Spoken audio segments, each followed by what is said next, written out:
Hello po mga kababayan, kamusta po kayong lahat? And once again, welcome back to another episode of Simply Talkies Vlog. Pag-usapan natin ang patuloy na pagiging Lucrecia ng inyong Vice Presidenteng Pusit na walang iba kundi ang Digong Daughters sa May Sayad. Di ba DDS yun? Digong Daughters Siraulo. Di ba? Ang binabanatan niya naman ngayon ay si DOJ Secretary Crispin Remulla. So meron po tayong dalawang article dito na kung saan naninindigan naman po ang ating Secretary ng DOJ tungkol sa sinabi niya, no? Napakawalang hiya po talaga nitong Digong Daughters Siraulo mga kababayan, yung Lucreciang Pusit, no? Malaki na sayad. Talagang lahat po kinalaban na. Loose cannon ito. Nag-aamok. Ipagpatuloy mo lang yan. Para kalaunan, baka ikaw ay madampot na at dalhin sa loob ng Mandaluyong. Diyan po sa Libertad yun. Ako po taga Mandaluyong. Pero doon po ako sa labas. Wala po ako sa loob ng mental. O better yet, baka gusto mo na rin pumasok sa correctional.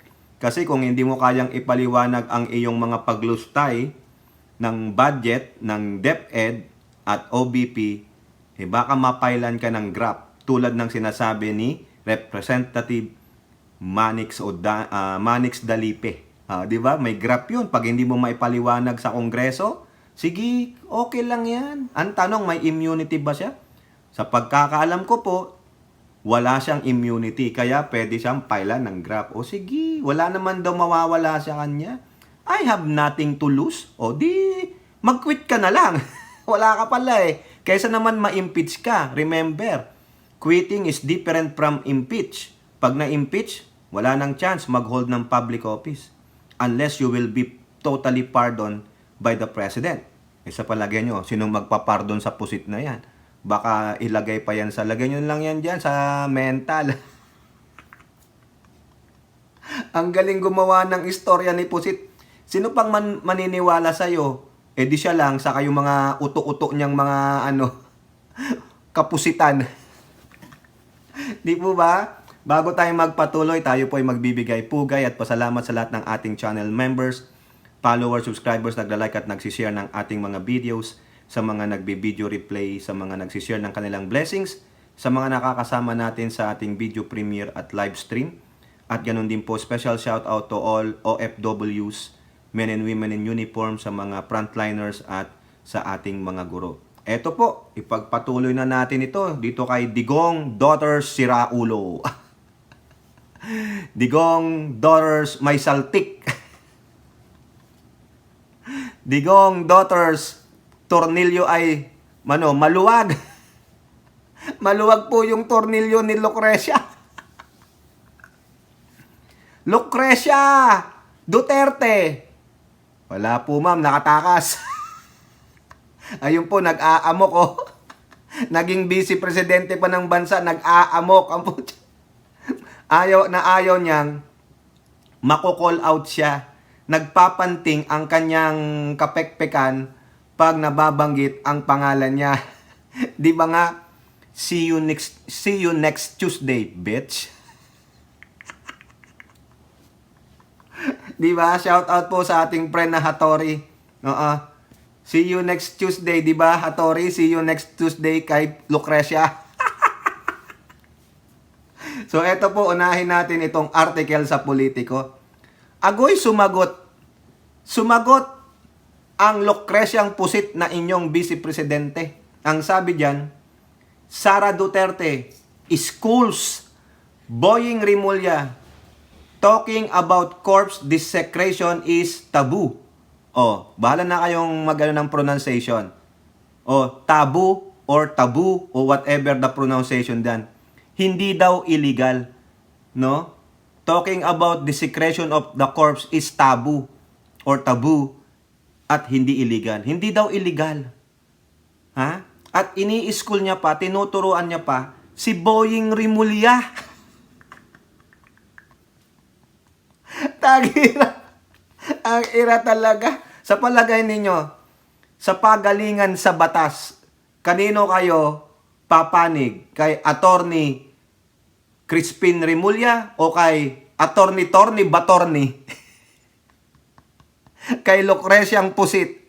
Ha? Sinong mas malawak ang karanasan sa pagiging lawmaker? Ha? Sino? Si Lucrecia? Hindi niya pa alam yung ibig sabihin ng tabu. Di ba? Taboo. Taboo. Sabi ni Google, ano ang definition ng taboo? Di ba? Taboo. Noun, as a noun. Ano ang sabi? Ba hindi niya naintindihan eh. Hindi daw illegal yung desecration. Hindi daw illegal yun. Taboo, sabi niya. Sa noun, sabi dito, a social or religious custom prohibiting or forbidding discussion of a particular practice. Pinagbabawal. Diba? Bakit ikaw? Sinabi mo, i-desecrate mo yung bangkay. Wala kang delikadesa. Wala kang paggalang sa even sa dead or alive. Biruin nyo, napanood ko yung isang kalye survey ng isang vlogger. Tinatanong niya kung tama o mali yung sinabi nitong si Lucrecia about sa bangkay ng Pangulong Ferdinand Ederlin Marcos Sr. Majority ng mga kababayan natin, base sa survey na yon, despicable ang sinabi mo. Foul yun. Hindi tama yun. Sabi pa nga nung iba, nung magagawa nung bangkay, paano pa makakasagot sa'yo yung bangkay? Diba? Hindi niya naintindihan eh. Tapos ile-lecturean mo ng si Boying Remulla. Wow! Genius! Feeling genius! Wow! Sige pa. Ano yung sabi? Taboo. Adjective. Ito, alam mo naman siguro ito, no? Prohibited or restricted by social costume. Diba? Sabi sa noun, prohibiting or forbidding discussion. Sabi naman dito, restricted by social costume. Dalawa na yon, noun and adjective. Pagdating sa verb, yung action, place under prohibition. Prohibiting, restricted, forbidding, prohibition. Diba? Hindi pwede. Bakit ikaw? Who are you? Ibig sabihin, bastos ka sa pinakabastos. Diba? Mayorya ng mga kababayan natin, kino-call out ka sa sinabi mo. Pati patay, pinapatulan mo. Ay, necrophilia ka ba? May sakit ka bang necrophilia, BP? Baliw ka nga. Maluwag ang tornilyo mo. Lucrecia. Diba? Pati patay. Gusto babuyin. Ay, necrophilia ang tawag dyan, mga kababayan. Tapos, nung sinagot siya ng butihing Department of Justice Secretary, abay, nagsalita na naman. Tuturuan niya daw si Boying Remulla. Sabi niya, Kasi sabi ni Boying Remulla, pag-aaralan kung pwede siyang sampahan ng kaso. Itong sabi niya, nagmalaki pa si Gaga. Ipagdasal natin ang Pilipinas dahil we have a Secretary of Justice na hindi alam ang batas. Talaga? Ayan. There is a big difference between talking about desecration of a body and actually desecrating a body. Sabi mo, huhukayin mo eh. Ba't hindi mo gawin? Meron kang action verb. Huhukayin. Hindi lang sinabi mo. Sabi mo, future tense. Huhukayin. So gawin mo. Kung talagang matapang ka, hukayin mo o binabatikos ka namin. Di ba sabi mo, kung hindi titigil ang batikos, huhukayin ko ang tatay nila. Hindi kami titigil sa pagbatikos sa'yo, Lucreciang Pusit, na Sara Duterte, Carpio. Binanggit na kita. Baka call out mo na rin ako. Maganda yun, Dahil matapang ka naman palapatol ka Siguro ang pagkain mo ngayon, daig mo pa ang mga dilaw at pinks. Ampalaya at patola. Masarap po yan. Nakakabuti po yan. Sabi niya, talking about desecration but is not desecration of the dead. Ganun pala. Sana siguro as a lawyer, intindihin nyo yung kaagad. But apparently, sabi nga ng iba, pag mabilis ka, Meron talaga nga mabagal ang pick up. Abay, mabilis pa pala siya. Mahilig siyang mag-quickie. Mga kababayan, oo. Iba talaga, no? Pag talaga, napaghalata eh. Yung mabilis na word niya. Oo, action verb na naman. Mabilis siyang gumastos ng pera na hindi sa kanya. Ngayon, pag kinall out mo siya sa pagbilis ng paggastos ng pera, nagagalit siya. O dito, nakita mo, sinasabi tabu o tabu. Whatever pronunciation nun. Ha? Yan ang sabi sa article. Alam na alam mo naman pala ang batas eh. Eh ba't hindi mo maipaliwanag doon? Sa budget hearing mo o doon sa report ng COA sa Kongreso. Sabi niya, it is not illegal. It is taboo. Oh, din pa natin yung taboo. Bawal nga pag-usapan eh. In a social norm, prohibited. Eh bakit ikaw? Sino ka? Spare tire ka lang. Spare tire na nagkakalat pa. Akala niya may silbi siya. May silbi ka lang pag yung major players o actors nagka-anomalya. So para walang anomalya. So yung spare tire, gustong magamit siya, nagngangaw-ngaw, gumagawa ng issue, mga kababayan. Oh, hindi niya pa naiisip yung sinasabi niyang tabu. Baka naman gumagamit ka ng tabo, ipangpokpok sa ulo mo. Oo, baka naman nagtatanong lang. Oo. 'Di ba? Meron dito sa atin ayaw pag-usapan ng patay. Meron sa atin na okay lang pag-usapan ng patay, it is sa iyo siguro. Pero kami pagpatay, patay na. Hindi namin sasabing huhukayin. Ang masama ay yung sinabi mong gagawin mo. 'Di ba? Huhukayin mo. Pwede naman natin pag-usapan ng patay. Ay, si Juan Tamad, patay na po yan. Doon po nakalibing. Anong kinamatay? Ganito po. Pero hindi sinasabing huhukayin ang bangkay niya at itatapon sa West Philippine Sea. Nakita mo yung insensitivity ng mga pinagsasabi mo, tapos meron ka pang audacity to say this? Ikaw ang dapat lecturean, tanga-tanga ka eh. Nagmamagaling ka. Huwag mo nang i-depend yung action mo. Oo, damage control ka eh. Totoo naman. Pinag-uusapan natin ng patay, pero not to desecrate them.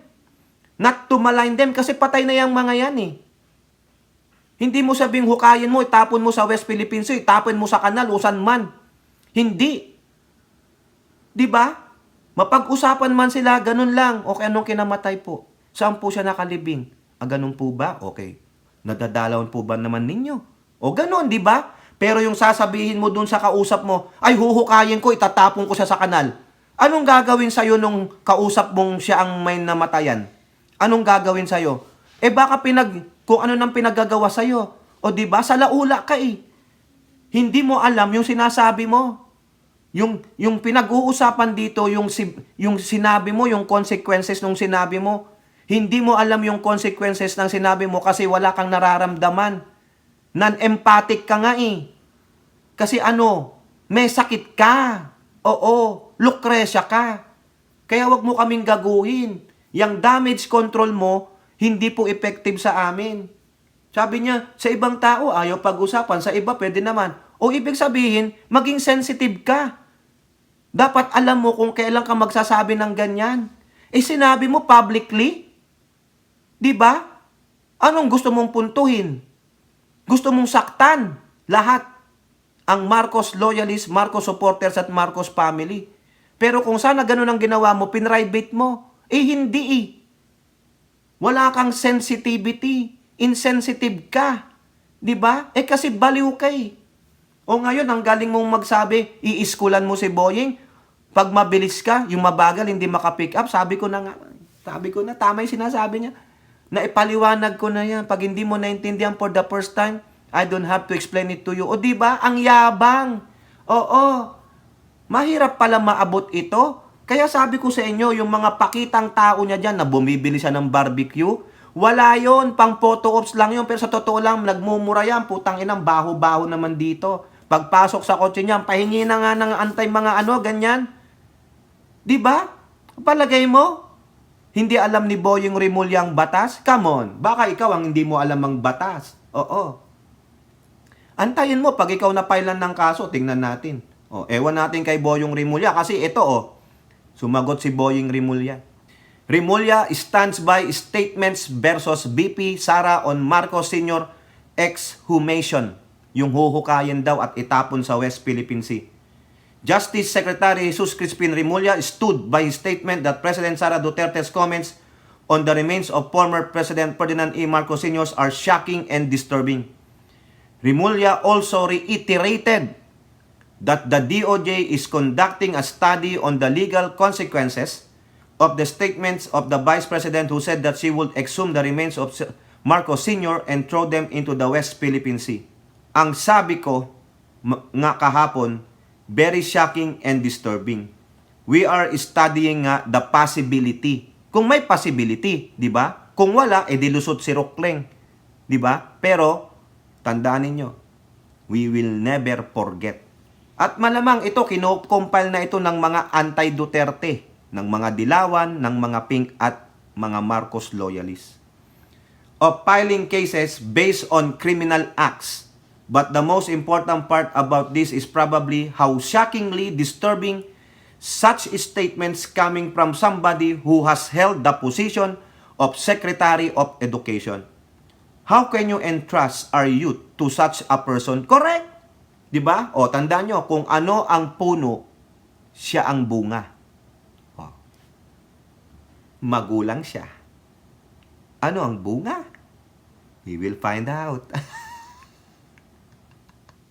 The apple doesn't fall from the tree. Tignan mo ang tatay. Ano ang puno? Ano ang binunga? Yung kapatid na bunsong lalaki na inutil na kupal, gustong pulbusin ang mga Ilocano sa norte. Ang tatay palamura, vindictive. Lahat sila maluwag ang tornilyo. Kita mo yan? We just leave at that. I think we all know the story of what kind of vice president we have. Yes. Krum. Now, how seemingly unstable her mind can be, and this country does not deserve a future with a kind of person like this. Tandaan nyo na to. The country does not deserve a future with a kind of person like this. We don't need a future leader with unstable mind like Sara Pusit Duterte Carpio. Rimulya also refused to accept the justification by Duterte's camp that her statement should not be taken literally. There is no such thing as symbolism when the Filipino people is to us with what you say. Rimulya said he is not offended by the tirades of the Vice President on his knowledge of the law. I am used to that. Ad hominem and other means to react. Correct! Tama! Kasi ang alam lang ni Lucreciang Pusit, ad hominem. Walang alam yan, kunwari pa yan. Nagmamarunong lang yan. Lukring nga yan Diba? Dinidepensa niya yung sinabi niya na may mga Pilipino, ayaw pag-usapan ito.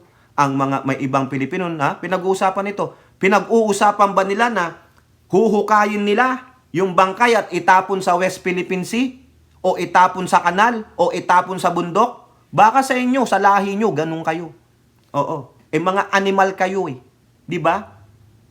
Tama, mali. Kung pinag-uusapan man yung mga patay, hindi sa ganung bagay. May respeto pa rin. Kasi nga sabi ng mga mayoryang kababayan natin, foul na foul yung sinabi mo. Mali yun. Lalo na't ikaw ay vice-presidente. O ngayon, hindi ka papatulan kasi alam nila ikaw ay lukarit. What an unstable mind you have. We don't deserve a future leader like her. Tama. Kaya tandaan ninyo, huwag niyong kakalimutan ito mga kababayan.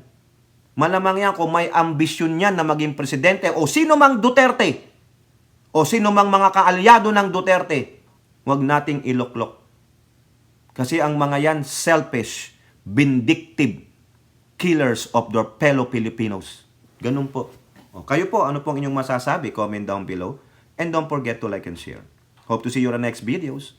Bye-bye. God bless.